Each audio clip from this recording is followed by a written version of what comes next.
I would have this magazine, the cover of this magazine on my wall. And now I just saw that we're on the cover. Wow. Like, That's huge. You literally just saw this right now? well, I knew it was coming, but like, man, like Rad. Yeah. So this podcast is about you, your journey in music, and we'll talk about the new record and how you guys got to where you are now. yeah, man, whatever you want to talk about, I'm into it. I like talking about music. I like talking about green sky, everything. Sweet, man. Well, first off, talk to me about where were you born and raised? Oh shit! Sorry, this is my alarm for the. It's my alarm for the for the interview. That's me calling. Come on. Yeah, right. Yeah. My bad. I was born and raised in Villanova, Pennsylvania, like suburbia Philadelphia. Okay. And you know how like everyone people are like, where are you from? And like you say Philadelphia, but like look at me, I'm not from Philadelphia. Like, and so people are like, oh, Chicago. It's like, no, not Chicago. Like everyone's from suburbia. It's kind of in my theory, at least. I don't know. No, I get it because it's so I guess congested isn't the real word, but like there's so many different places you can live within such a short radius. Like you could live in, you know what I mean? Like getting from place to place or from Philly out is not that big of a stretch, right? Right. Well, people are like, oh, you're from Philly, you must be gangster. I'm like, look at me, I'm not gangster. Like I'm a hippie or like whatever I am, like it's, anyway, so it goes. But yeah, Villanova, Pennsylvania. That's why it's like it's a nice like suburbia kind of vibe, and that's that's where I grew up, and that was always my thing. Like I played music there as a kid, and it's like I remember thinking to myself, and maybe I'm getting ahead of our interview, but like I remember thinking to myself, man, like when I grow up, like I want to play music. Like it's like I want to be a rock star when I grow up. And I'm not saying I am, to be clear, but like, it's like, but that's what you do for a living. I mean, that's pretty amazing, right? Yeah. I mean, like I definitely travel around the country and play music to thousands of people a night. Like, but I mean, that's like pretty much what a rock star is. Well, yeah. Well, okay, I guess if you're not, a stadium, hair metal band from the 80s, I'm not Jim James, but right, but not many people are. Well, you're not really getting ahead of yourself because I'm curious, at what age did you kind of have that epiphany? You're like, this is I'm gonna be a rock star. That's my path. Man, when I was like probably about 12, well, my mom would tell you the story before I would, but like, so when I was born like 2.5 months premature. Oh wow, so was my son.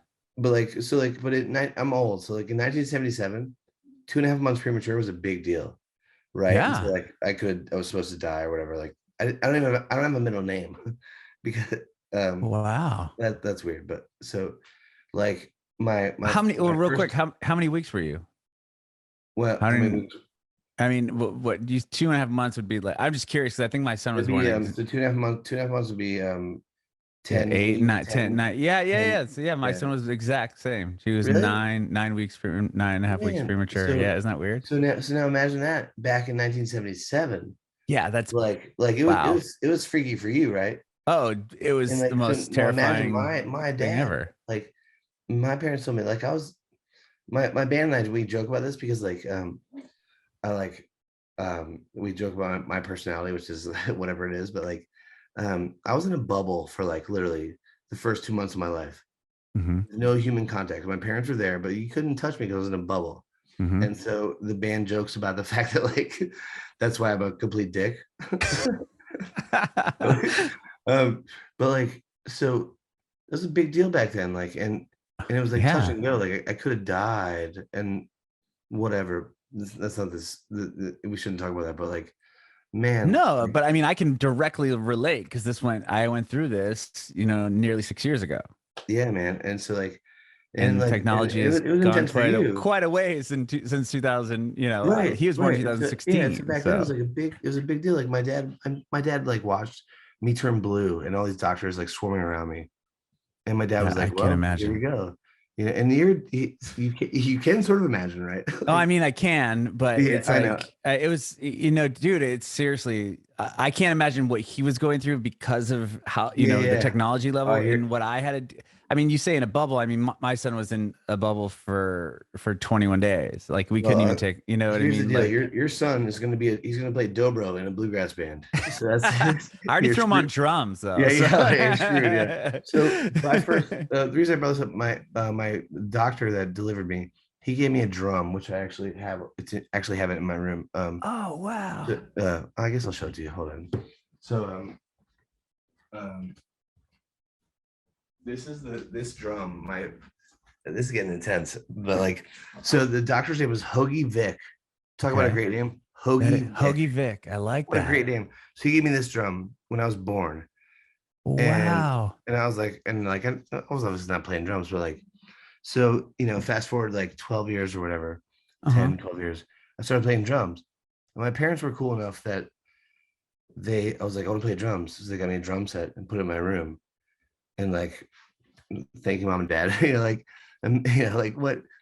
I mean, you're a dad. If Sean's like, I want a drum set, you're like, oh shit. Like, I was like, okay, we're gonna get an electric one.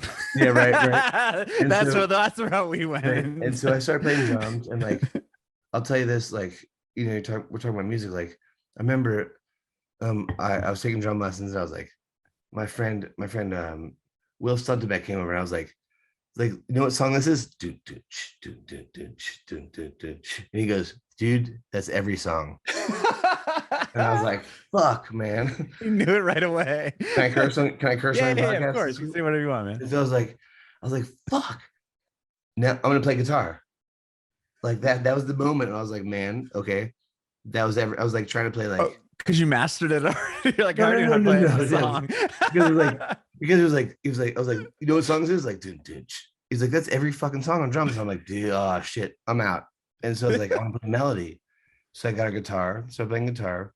Okay. And and I sort of figured guitar would be cooler because it wasn't every song. Like, right, of course. And like, I started playing guitar, and I had a great teacher, and like, started learning guitar, acoustic guitar. I started playing electric guitar, and like went to college, played in like jam bands and stuff, and and then I moved to Durango, Colorado, and met some people, started getting into bluegrass a little bit, and are we clear? Are we doing good here with the thing? Yeah, actually, I don't know if we can rewind or have a second here, if that's cool. Let's do it. Yeah, I'm just curious. So drums, then you moved on to guitar. And did you play at all in like the school band at all, or any capacity, or was it just basically like with your friends, or did you play in a band at all in high school or through middle school? Did they tell you about the story? No. So I was to be totally transparent, this is how I do these things. I research you guys or anyone on the podcast, but I don't research heavily because, and I've had people comment on this, and I guess I'm saying it now to everyone who left a comment like this, where it's basically like, if I over research you, then I'm telling your story and not giving you the opportunity. So I know what you have going on currently. Yeah, man, I researched your podcast really heavily. Did you really? No. Good. So when I started playing guitar, I went in the jazz band in high school. Okay. And I was fucking late. I was late to class one day, and I was like trying to be a cool jazz. Like I had an ES335 great guitar, and the teacher goes, he's like, "You're late, and you smell like weed." And I was like, "No, I don't. No, I don't." And then I got kicked out right then, and I was like, "Well, okay." Like, was it for the weed or being late? I'm not sure. Still, probably weed and that. Yeah. He's like, "Leave the weed, but you got to get out of here. You're late." And so I was like, okay, and I had to explain to my parents and my guitar teacher that I got kicked out of jazz band. I had to make something up, but like, I was getting high and playing guitar. Right. I was a kid in high school doing that, and so and then it was just like, that's what I did. We had a garage band just like everybody else, and it was just the way it was. Like I love, like that's like that's like music as soul, like high school kids playing in a basement or something, like three dude, like a bass player who doesn't know how to play bass, and a drummer who's like banging on the drums, and a guitar player with an amp too loud. Like that's music, you know, like Sure. that's the soul of music. Like, you know, that's I mean, that's the White Stripes. You know, like Right. No, I love how you said the guitar player's got his amp too loud, because I remember growing up, like going to see my friends' bands play, and I'm like, who is like, I didn't know it at the time that it was just like them not knowing how to kind of like mix, and how everyone could kind of be on a level playing field. It's like one guy is like ridiculously loud, and then everyone's trying to catch up to how loud he is, and now the vocals are way down here because you can't hear anything. It's rock and roll, man. It's like, that's called Led Zeppelin, you know. Like, and you know, that's what we did. And like, I eventually, like, I studied guitar. I tried to get good at it. Okay. Like electric guitar, and then I started getting into like acoustic guitar and bluegrass stuff. And like, I don't know how much you know about bluegrass, but like the flat picking, like the like real good, the flat picking guitar, like the acoustic guitar stuff, that shit's hard as hell. Oh yeah. Oh yeah. Like, I watched that and my mind is like blown. Like I can play like power chords and like some and terrible guitar chords, but there's no I can do any of that. And then so like I was trying to do that for a while, and like, you know, moving through it, and I got into acoustic music, because the cool thing about like bluegrass or acoustic music is you can play it with people. Like, you know how like I mean, it's a weird example, like jazz players, they've got like there's a canon of music, you know, the same tunes, right? And like in bluegrass, like traditional bluegrass, everybody knows the same songs. It's like Ralph Stanley songs or Earl Scruggs stuff, and like you can play together because you know the same stuff, and it's like three chords and a bunch of bullshit. But like so like I started getting into this stuff, and then one year I went to the Telluride Bluegrass Festival, which we now, I mean, this is gonna sound a little cocky, but now we headline that every Friday night.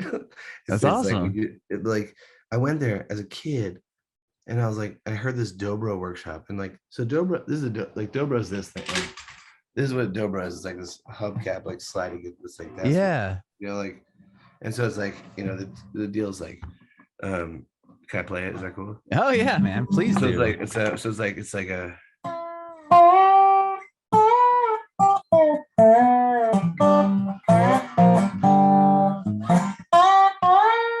Like, so it's like, I love it. I remember thinking, I was like, man, I remember I went to this workshop and like, or walked by it, and I was like, man, that's the electric guitar of acoustic instruments. Yeah, that's a great way to. I'm in. Oh wow. And like, that was it for me. Like, and I went back home to Durango, Colorado, and like I bought a dobro and like played it for 6 hours every day, right away. Like that was the deal. Sold, you know, like yeah. And wait, okay, real quick, man. No, I'm curious. So you're in college. So how did you get from outskirts of Philly to? Did you say you're in Colorado at this point when you? Yeah. So just to catch up real fast here. So when you finished high school, did you go to college to study music, or you said you went? Go ahead. I went to school in Colorado, to Colorado College, to study like hippie science or whatever, and like I studied music there a little bit. Like I was trying to minor in music, but there was Colorado College is a really cool school, but they have this thing called the block program, which is and maybe I'm getting too deep, but so it was like the deal is you have like for 3.5 weeks you study one subject. Wow. Instead of so you have a semester's worth of work in 3.5 weeks, but only one subject. So it's like summer school, okay? You know, where you. Well, no, it was like it was really, but like only one thing. So like that's really awesome. Cool. If you're studying geology, they'd be like, cool, let's go to the rocks. You know, like get in the van, we're going. You're like actually going to learn something. Yeah. We'll see. But so some things like music theory or like ear training. Like, so think about a semester's worth of ear training. You can't, like, they jam that into 3.5 weeks. Like, okay, tomorrow you have to be good at tomorrow you have to be able to sight read. And it's like, no, bro, no. And so like, and it wasn't my main objective, but like I learned a lot about music there, and like, you know, I learned a lot about like I studied music there. I learned a lot about. I also went to Berkeley for a very small like weekend, like a summer thing. Oh, okay. But that was more just like. Was that between college and high school, or that was in high school? Yeah, did you do that like summer program? I've heard Yeah, the other summer artists thing. talk about it. Yeah. People tell you about that?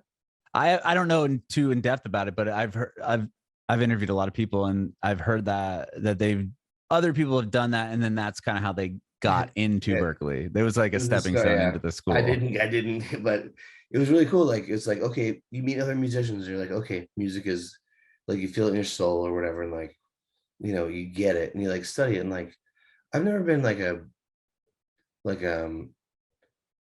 like a lot of people think like there's like the mathematicians of music kind of, like Right. Yeah. and I respect that. But for me, music is like it's the soul, like it's like the dobro, like the instrument, it's like speaking through an instrument. And that like that's for me, that's like it's a real thing, and it's like hard to describe. I don't know. No, it makes total sense though, because there's those technical players that maybe have never wrote a song or don't understand like that side of it, where it's like, but they could look at a sheet music and just like shred the whole thing without even really thinking about it, right? And we're the best part is we're both jealous of each other, like, right. like what also sorry, just quick side note, like No. we were at this we have this festival in Mexico. It's called Strings and Soul. Okay. And it's our festival. It's like an all-inclusive resort. It's us, Yonder, Railroad Earth, Oh Infamous wow. String Gushers, all our the Leftover Salmon, all our friends' bands. And what someone was, so we get on stage and we just jam, we all jam with each other, right? And late one night, someone comes up and they're like, "How do you guys just jam with each other? Like, like do, do you like write it out?" I'm like, "Listen, here's the deal. Out of like 32 musicians that are at this festival, maybe 2 people could read music out of all those people. But it's not a bad thing because we can all like, and some of the best musicians in that, honestly. But like, it's not about reading music. It's about feel, and it's hard to put into words, and it sounds kind of silly when I say it, but I don't know. No, but I've always been blown away by that, where a group of guys can get girl, whatever, can get on stage and like play off each other. And you have to, it's like again, it's like the technical thing, there's songwriting, and then there's that level of like understanding so much about it that you can actually jump on and start playing something, because you obviously don't know what the other person is playing exactly, but you can vibe off what they're doing and it makes sense and sounds good. It's just, yes, I mean, like, it sounds cheesy, but it's just jamming. Like, actually it the blows once my I said it mind sounds even though. cheesier when I said it, but it's just jamming. It's like, the idea for me is like music, like a lot of my favorite musicians, like it's like the people that have no impediment between their brain, in their hands, and their instruments. It's like think about like Derek Trucks. You're familiar with Derek Trucks? The He's name the sounds best. familiar, He's one of the but best guitar players that there is. And like okay. literally just like it's not about like he's not trying. It's just like his brain goes to here and that goes to the guitar and it goes whoa. Like it's just it's not like there's no effort. And I've always wanted to be one of those people, and like for me, um yeah, just like I think a big part of it is just being yourself. Like having your own voice. And I mean, you know what I'm saying? And maybe I'm saying too much, but like having your own voice. Like everybody can sound like everybody else. But and so this is kind of like a bluegrass thing where like there's a lot of like dobro players and they all sound like the guy who was the first one. But like sounding like yourself and like just like putting your heart and your soul into an instrument and like just like putting your own voice into an instrument is really fucking cool. Like it's important stuff, like. But it's so, how hard is that? I mean, to find your voice, right? Because I mean, I'm not a musician. I come from the world of radio. I did that for a very long time, but it was like when I was getting into radio, they'd always be like, How you just got to hard be how hard is it to find your voice? No, but like it's almost like finding your personality. You know what I mean? Because it's like, yeah, you can go on and mimic other people that you've listened to on the radio, kind of get like a generic sense of what you're doing. But then it takes a long time to figure out who you like, what you sound like, and how that's different than everyone else. And I'm sure it's very similar with music. No, but you riddle me this: when you've settled into it, right? Like occasionally you settle in, you're like, this feels great, right? You're like, man, I'm like myself. I'm talking to people, and like, you know what I'm saying? You're yourself. I can remember when that happened, being like, whoa, like my man. Yeah. It was like, I don't know how it happened, but it was like life changing when it did. I'm like, whoa, my man, right? Yeah. That's what I'm talking about. And like, it could be anything. Like, it probably happens to people in freaking programming. Like, who knows? Like when you find your groove or whatever it is, you're like, I'm me, as opposed to like just being someone else. Like, that's really important shit. So I appreciate what you're saying. And, like, yeah. I mean, when you started playing dobro, was it something that you would hear other people playing and you're like trying to, like, when you say you found your voice, was it you were trying to mimic other people or kind of following what other people were doing? And then you're like, this is what I should sound like. This is me. Well, there's not a lot of dobro players, which is like good for me. But I once made a joke. Ever heard the band Fish? Yes. So Mike Gordon, the bass player, I was talking to him one time, and he was like, or his drummer introduced, not the Fish drummer, it was John Kimmock. He's like, Mike, you know Anders? And I played with Mike previously, and John's like, Mike, you know Anders? He's one of the best dobro players in the world. I was like, I just laughed, and I said to Mike, I said, hey Mike, you know how you become one of the best dobro players in the world? You just buy one. It's a stupid joke, but like, there's not a lot of us out there, and like, for me, like, I took a lot of my influences from like previous music and tried to put it into this acoustic instrument, and like, just be myself. Like, so it's hard to explain, but like bluegrass is a weird thing. It's like really this weird, like, tight, ancestral, stupid, lame thing, and like, I don't like it, but like, but I do it for a living. Well, no, like, twist, plot twist. But like, I mean, the thing about green sky is we like green. So the word green sky is the opposite of bluegrass. Oh, good point. And so that's what our band is completely. Like, we play bluegrass instruments, but we also like are like a psychedelic odyssey of music. Like, it's bluegrass, but it's like the complete antithesis of bluegrass at the same time. Right. And I don't know if you listen to it much, but like, that's the deal, man. We're like, what you're saying makes complete sense, and especially now that you explained it as like the name in bluegrass, oh, okay, that does make sense, because it has kind of more of a like a jam psychedelic sound to it, but you're using you have all the elements in instrumentation, or not instrumentation, but the sounds that would come from a bluegrass band. Right. But also a psychedelic rock band at the same time. It's like, it's crazy. Like, we just, and a little country tone in there too. Which country? Rebel country. Yeah. Never mind. Go on. And the back joke, I stopped. You're like, okay. And scene. No. Well, going back to, seeing you, like, taking back again to when you said you saw the dobro and you're like, okay, this is an electric guitar, but sounds acoustic. After having that moment, you said you went home and then you bought one. Is it like, I kind of stopped you and rewinded at that point? So I went back to Durango, Colorado, where I was living. Okay. And I bought a dobro. I started playing 6 hours a day. Wow. It was like, I was like, this is it. I love this fucking thing.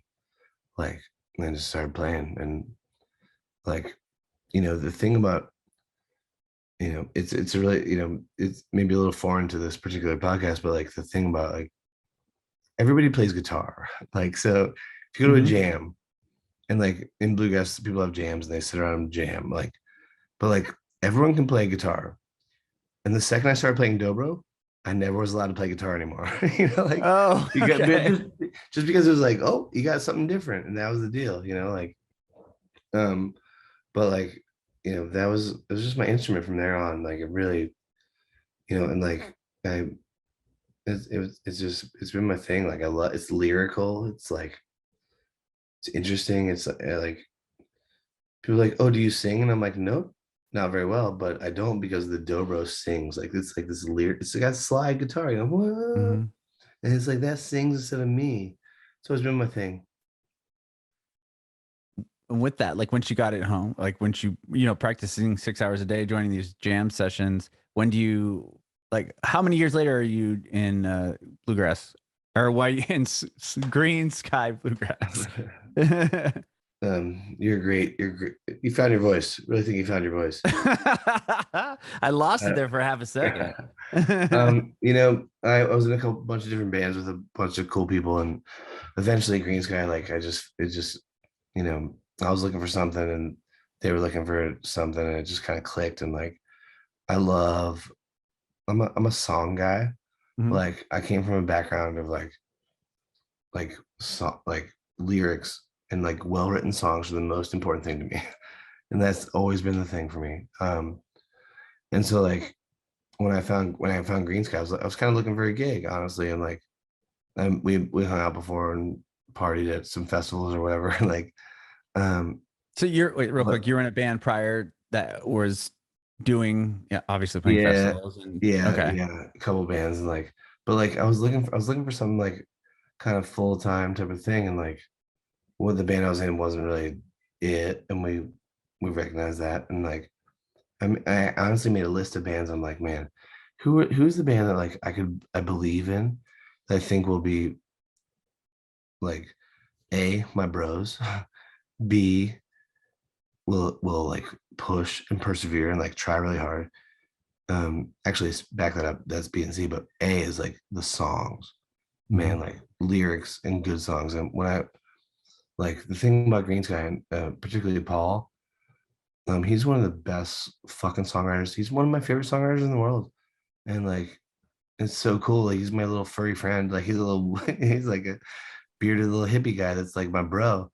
But I really mean it. Like, he's one of my favorite songwriters in the world. Like, it's like songs are the deal. Like, you can be the best musicians or like whatever in the world, but if you don't have like the integrity of the songs, like the real like lyrical and melodic integrity, I don't give a fuck.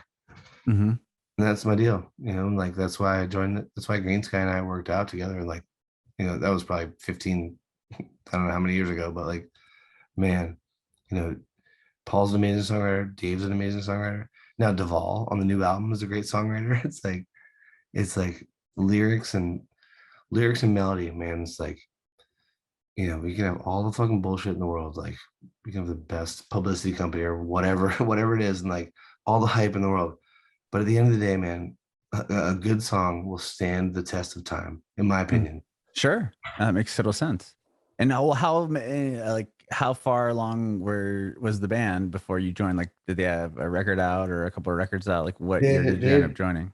They had probably 2 records out, but like, you know, now we've got probably 8 records out, but like, still no one gives a shit. It's like, it's like, we never had a record label or anything. It's just like, we just make our music and like a live.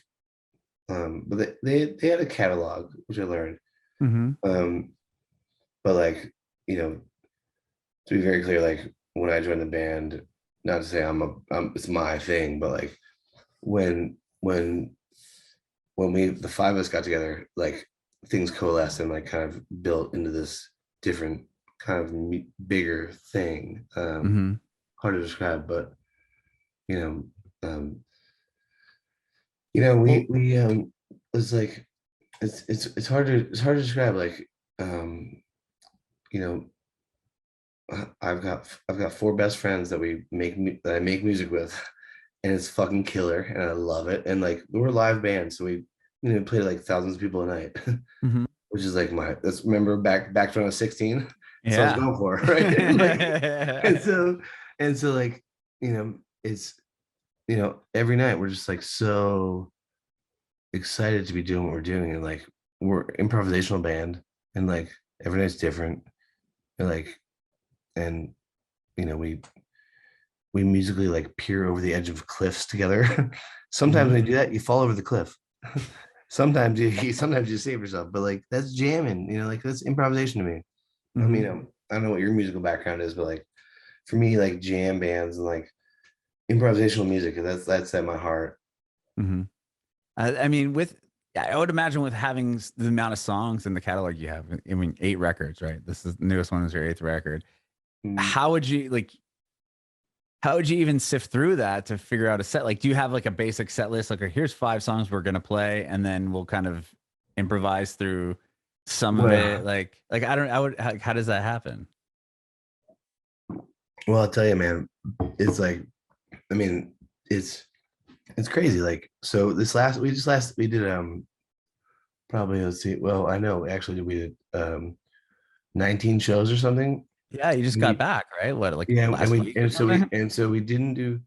decided, we were like just fucking around. We're like, let's not do any covers for this whole tour. Let's only play original music. And because we're a jam band, our fans like follow us around, which is thank you. Like, so we'll play like every 4 nights. We will not repeat a song. Wow.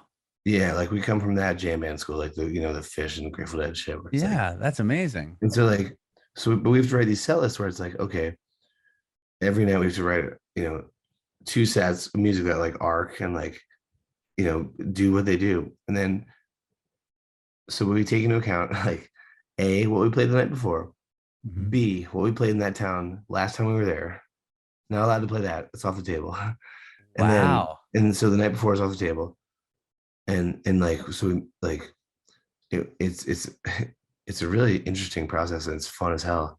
It's also a pain in the ass, but like, literally, like, so we'll play, I think we can do 5 nights in a row without repeating a song, and we choose to, which is fucked up because there's like, I mean, I'm not saying there's like hits or anything, but like, like people like, go play Windshield or whatever, and like, sorry, we played that 3 nights ago. Yeah, exactly. That's the fucking deal, man. That's what I'm saying. It's like, yeah.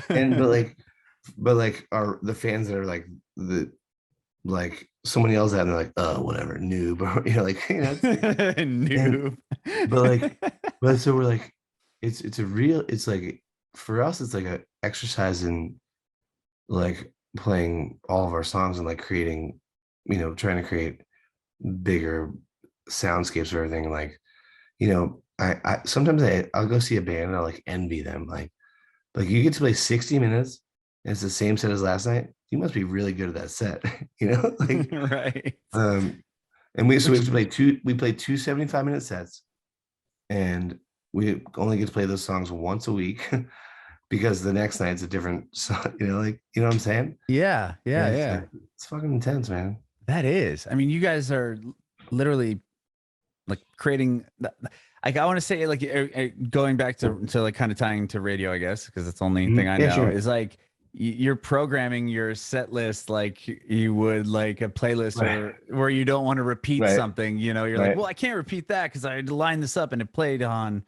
Thursday last week or whatever it is. Or it's like the fact that you would go back and be like, we played Atlanta last year and we did this song. That's where it gets weird. Yeah, like how, well, we can't, that might, then you're like, okay, it's day 4 and we haven't played these songs, but one of them we played in Atlanta last time. You're like, there's wiggle room to be clear. Like, we were the Tabernacle in Atlanta last weekend.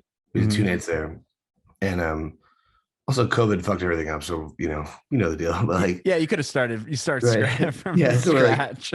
So last time we were at the Tabernacle, which was like 2 years. Usually we're there every year, or like whatever. It's been like 2.5 years, and we realized last time we were there was our guitar player Dave's birthday. He's got a really good mustache. It's kind of part of his gig, and like, so we all shaved mustaches for his 40th birthday, and we sort of forgot about that until we were on stage. Like, we walked on stage, we're like, oh man, remember that time?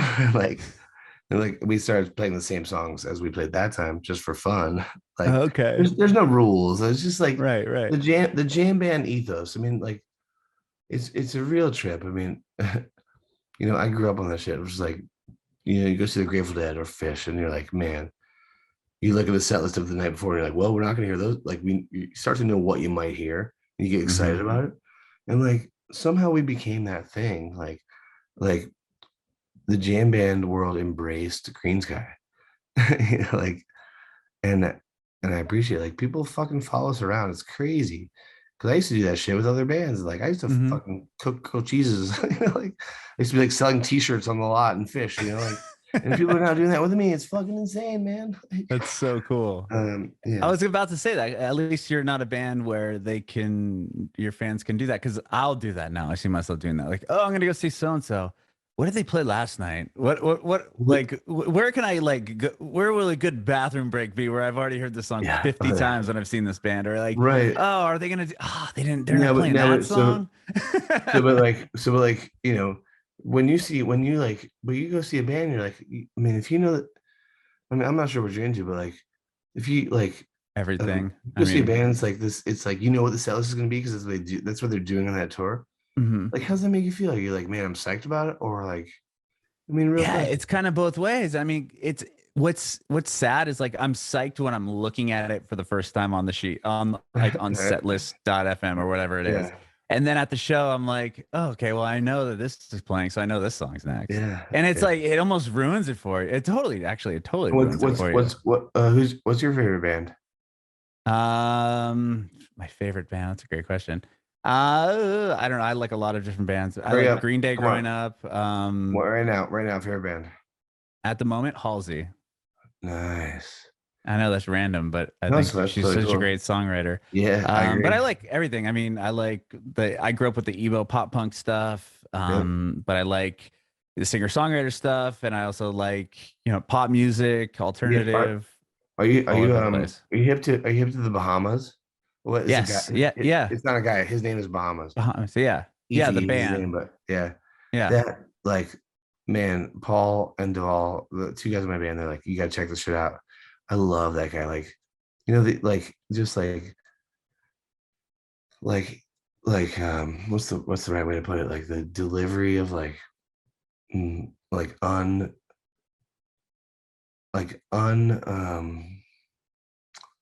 sorry, I'm trying to put it into words. Like uninhibited, like belief in just like, this is me, like with songs. Like I love that shit. Like, yeah. I love that dude. We did a session with him during quarantine. He did these things called it was like sort of live. I forget what it's called, sort of live. And so Efi, the guy who's Bahamas, he was over in a room, and we were all in a room, and like we played together. We were jamming. Oh wow. Yeah, and like the funny thing is that like he's like the hero of Paul and like our songwriter, and Duvall, our bass player. Like they were so excited about it. I was like, whatever, was a jam. They're like, no, don't fuck it up. They're like, they're like, dude, we're playing his songs, and they're like the song, the line goes like this, like, don't mess up this melody. I'm like, whatever, man. Like, I'm gonna do what I do. Yeah. But like, it was so fun. Like during COVID, like you didn't get to jam with anybody anymore. And right. Even through a computer, like Greensky plus Bahamas, we were jamming. We're jamming, but like it felt good, like crazy times, man. Were you guys able to play together in a room, or no? And all of you were virtual, and sorry, I don't know what's going on. No, Greensky was all in a room, and then Afi was in another room in Canada, because that's where he's from. He likes sandwiches, but like. So we were like virtually jamming. We could all hear each other. We could all hear each other in headphones. Okay. And after the song, be like, "Was that cool?" We don't like. No one knew it. Like it was really fun. Was it hard to like vibe off what he was doing? If you aren't like, I'm sure the energy is obviously different. If you we were excited, and like it was like, what the fuck is going on with my computer? Sorry. No, I don't even know. Oh, good, man. So. That's a ting. So it was really weird, but it was also cool, because we were playing his songs with him. And so we're in the ears, we're playing together. And then afterwards we'd like take our headphones off and be like, was that cool? And be like, was that cool? And like we couldn't tell. Oh, okay. I see what you're saying. But it was awesome. Like, I know I respect the hell out of that guy. You know, like he's like his that song Waves, like he's such a badass, man. I just love his style. Also, I love his social media presence. He's like, what up? Wait, so he's like, what you fuck? He's like, Canadian. I have no idea how to stop this, really. It was, you know, he's like a good Canadian gentleman. And he's like, oh, hey, how you doing? And like, I just love him. Anyway, what were we talking about? I don't know. I just said you're asking me who my favorite artist was at the time. Yeah, and I you said, didn't answer. well, I was just saying. Besides Greensky. Besides Greensky, I said Halsey because I like the fact that she is so massive. Yeah. I mean, she's one of the biggest artists on the planet right now, and she still writes songs like she does not care what anyone else thinks.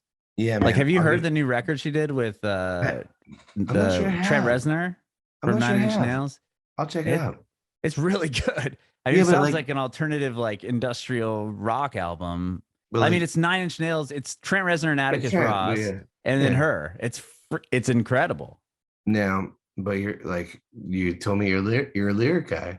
Yeah. Is it stand up? Like the word stand up? That's why I like it so much. Like, and you're just hear how honest she is, and it's just like fist bump. All right, cool. Because you'll hear how honest she is, and it's just like, whoa, like, and this is coming from somebody that has a fan base that probably ranges from like young little kid to, I mean, she was in that Sing 2 movie to like, you know, then some of the stuff she says, you're like, whoa, okay. Yeah. I mean, way to be honest. That's the deal, man. Like, I mean it. Like, words are fucking important. Like, that's the deal. Like, and I don't even. I mean, I wrote one song on the new album,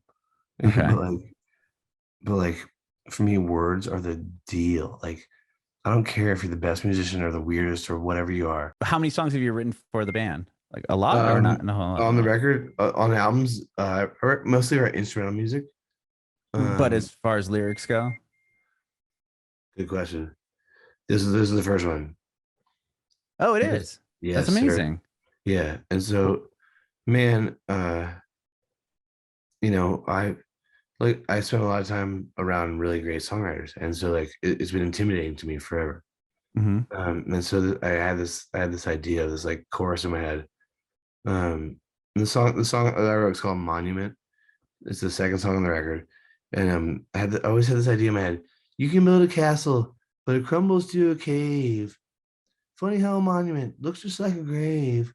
And I had this idea, and like I just kept cycling it, and then like it was like this thing in my head. And then fucking COVID hit, and like all of a sudden this lyric that I had in my head became this bigger thing. And so I call my buddy Chris Calbuta, who like he's a national guy. He writes like songs for pop stars and stuff. And he's also a hippie Wookiee guy, like, you know, my friend. And so we started like I had a bunch of ideas for the song. We were like, well, let's finish it and like let's make this song what it is. And like, you know, we made like the idea of the song is like not imagine, like the idea is like our lives as musicians, we had this thing that was so fucking cool, right? You know, like our lives are amazing. We're fucking rock and roll stars, sort of. But like, what the fuck? Anyway, so I don't know how to cook. I really have no idea. And so it's all right. So like, and then all of a sudden it's ripped away from us, right? And like all of a sudden we're sitting at home and like we built this huge thing, and then it's gone, and we're like have nothing to do with our lives. And so Chris and I we built this song together, and it's like, don't know what you're holding when it's right there in your hand. No matter where you're going, where you've been, you might wind up where you began. But the idea is like, it's like, look at all that's growing from the seeds that we planted. I think it's safe to say, can't take a single one for granted. And it's like, you know, it's like, it like the idea is like, here's this great thing gone. And then it was like, we're thinking about making a really sad song. But then we decided, the two of us, to write like, what if what if this song was like, if what sorry. What we're like, well, what if this song was like let's write the song as like and this is like back in the real COVID days, like pre-vaccine, pre-everything, right? Uh-huh. Like we're sitting on opposite sides of the deck so we don't Right, like, right. like touch the same piece of metal yeah, within right. 72 hours. Like, yeah, exactly, man. Like, don't fucking wipe your groceries down. Remember that? Oh yeah. God, right? And so like, but we were like, man, here's the idea. Let's write the song as if when this all ends, which was we didn't know. The idea is let's write the song as when, like melodically and like let's make it as if like when this shit all ends, if this is the first song you want to play in like the field in Bonnaroo with like 50,000 people, and it was like, what's the first song you want to play? Like what would it sound like? So we wrote the music like that, where it's like this really triumphant kind of thing, and and it was really fun.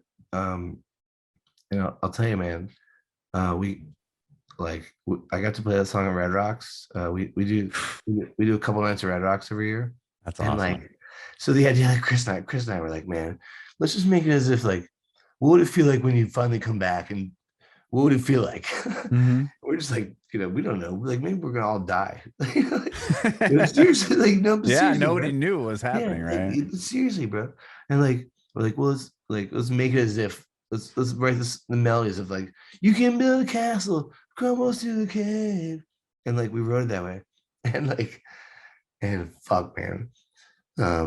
So like I think it was so we played 3 nights at Red Rocks, and I think it was the second night. I was like, guys, I want to open with this song because I didn't want to do it the first night because I was too afraid. Like just I think I would be emotionally overwhelmed. Like so the Right. second night I was like I want to open with the song, and it was like I remember sitting there and being like, boom, like starting the song and being like, fuck, like this is what we're talking about. There's like 10,000 people. Like Red Rocks is the best venue in the world, and it's like I want to go there so bad. I've never been. dude, get your ass there, man. I don't know. I want, I need to get there. There's certain bands I would like your band would be awesome to see there. Like, I wouldn't want to see like a rock show there, if that makes sense. Like a rock show. Yeah. Well, here's the deal. Call me. I Okay. got you. Come see our band. I would love to. So be like, so what I'm saying is like, we're like, man, let's make this, let's write the song as if it was the first song you could play after quarantine.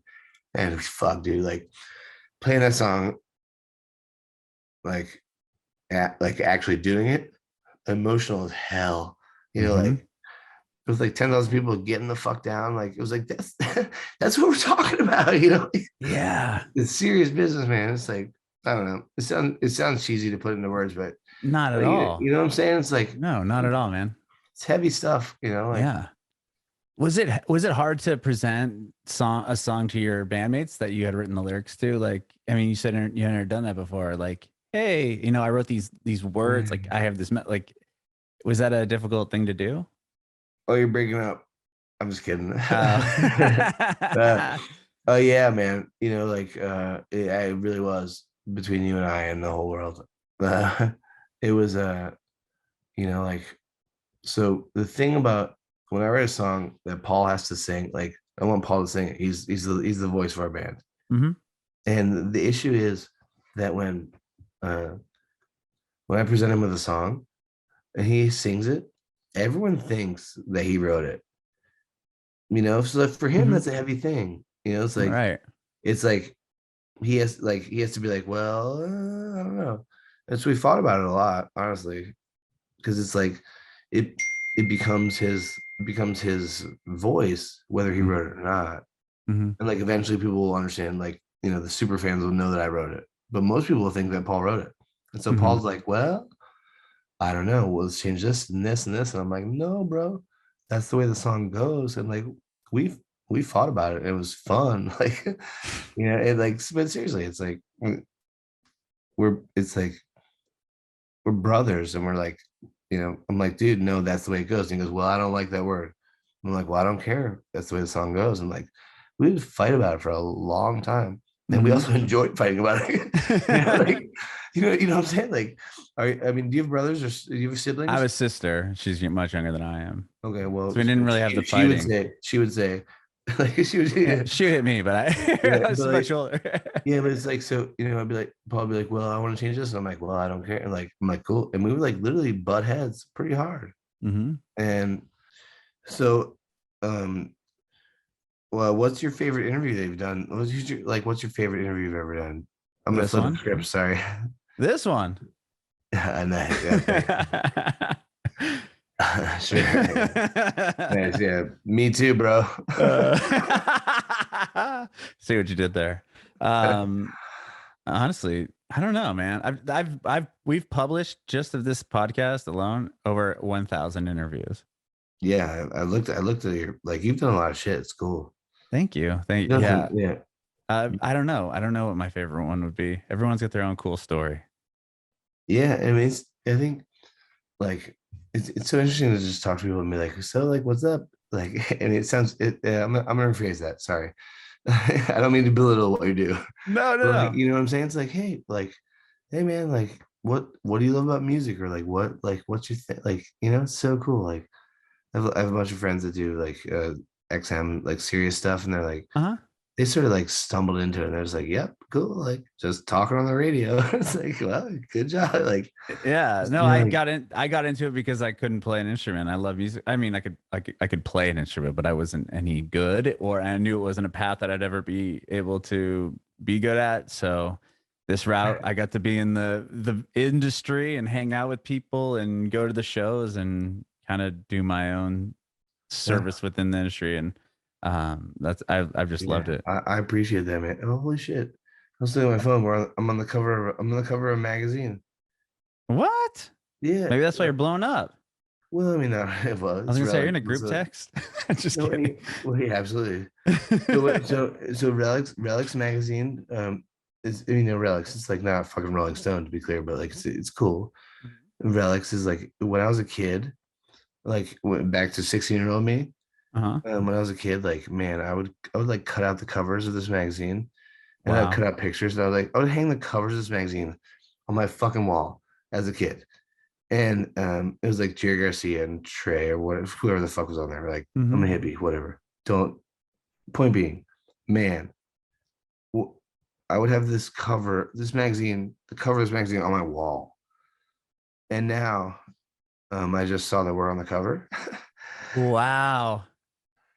Like, That's huge. You literally just saw this right now? well, I knew it was coming, but like, man, like, Whoa. like, I knew it was gonna happen, but like, I know it sounds dorky, but like, dude, like for me, like obviously we're not gonna be the hugest band in the world. We're Greensky Bluegrass. We're not gonna be, you know, whatever. We are what we are. We'll sell more tickets than your band, that's for sure. Whoever you are, but but like, now that being said, but like, man, like literally as a kid, like I would like put that magazine, those covers on my wall as a guitar playing kid. Now I'm not trying to be emotional or anything, but like, motherfucker, dude, I'm on that cover now. You know, like, That is so cool. That is so cool. there's something to be said, like, you know, like like the twist of it is it's important shit, you know, like, you know, like maybe my mom will be proud of me. I don't know. Yeah, she will. That is so cool. That is so special. Now you get to have another cover on your wall, but Yeah. with you, So right? there's no print magazines anymore. I bet you they'll send you Where one. where do you buy a magazine? Dude, I had a Rolling Stone magazine Yeah, subscription up until about 2 years ago. I got this great tape. You want to check it out?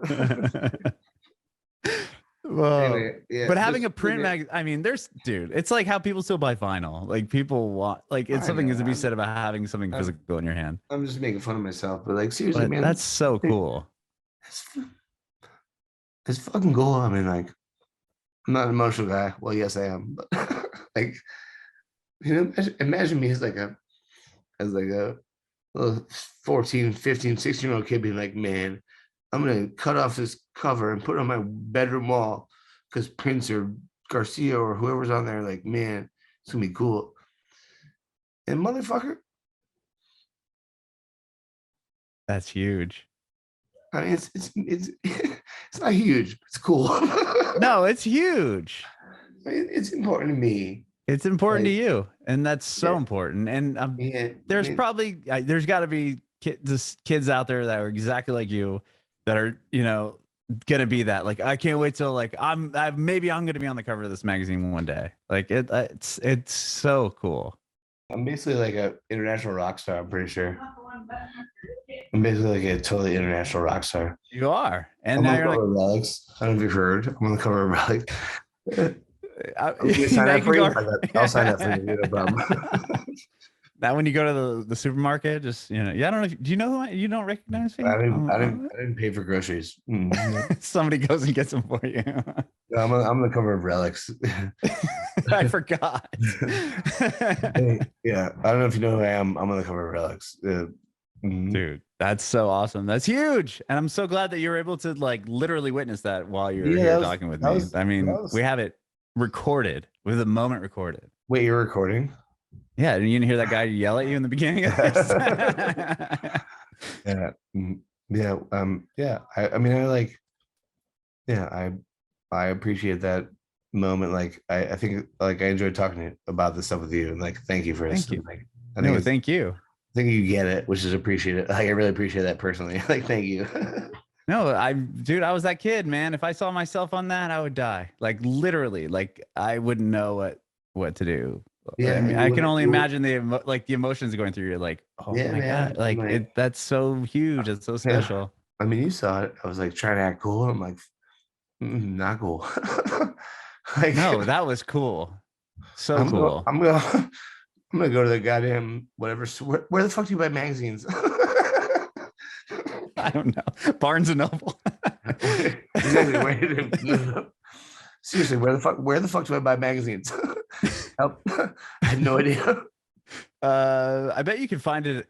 You know what? I think Guitar Center might even would have that, to be honest. I'm like dead serious. I used to take my son there for guitar lessons. Sponsors? Or are you just saying?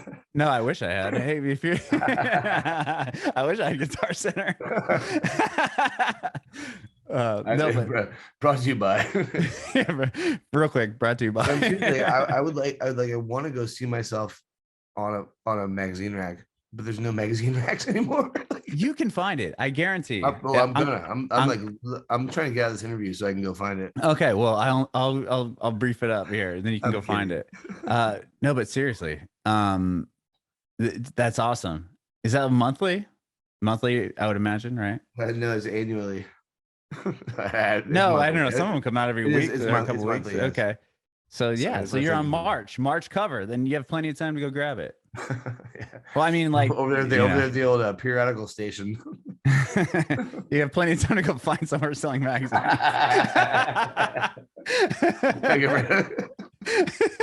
Thanks, man. Really appreciate it. I'm kidding. I'll be right there. Hey, if you find it before me, just buy it for me. I will, and I'll drive it to your house. Yeah. So you can sell it for double for sure. Well, I'll buy two so you can sign one for me. No, man. Well, so that's awesome. The record's out, your eighth record, and you're able to tour it, which is amazing. You're on the cover of a magazine, and I really appreciate your time today. This has been so awesome. Thank you so much. Yeah, I really enjoyed it too. I hope this is fun.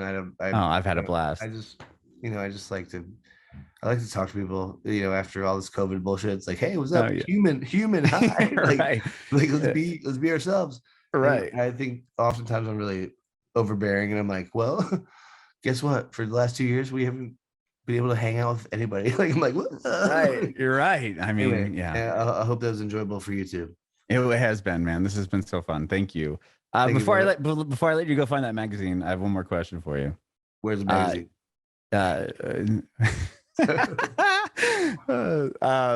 Do you have any advice for aspiring artists? Yeah, man. What kind of artists? What are you talking about? What's the question? Any musician. If you can give 16-year-old self you advice before you're on the cover of Relic magazine, what would you say? Well, I mean, I got a couple different ideas about this. It's a good question for what it's worth. I think that for me, there's a difference between an artist and an entertainer. You know what I'm saying? And like, I'm not sure which is better. I've tried at times. I've tried to be both, but like great musicians are great musicians. The people that make people happy are a little bit of a different ilk, as it were. And I'm not saying one's better than the other. I don't know which is which. And like, I'm not the best musician in the world, but I try. Like, I'm myself. I try and play with myself, but like, you know, make people happy. Like you know, and like, you could like, sure, go to Berkeley, be a great artist, be your best like fucking badass ninja like guy, but like all well and good, but like at the end of the day, in my perspective, be an entertainer, make people smile. You know, like at the people need, this world's so fucked up right now, and if for 2 hours a night or 3 hours a night, you can make someone smile. That's the deal, man. Like for me, that's my advice. I don't know.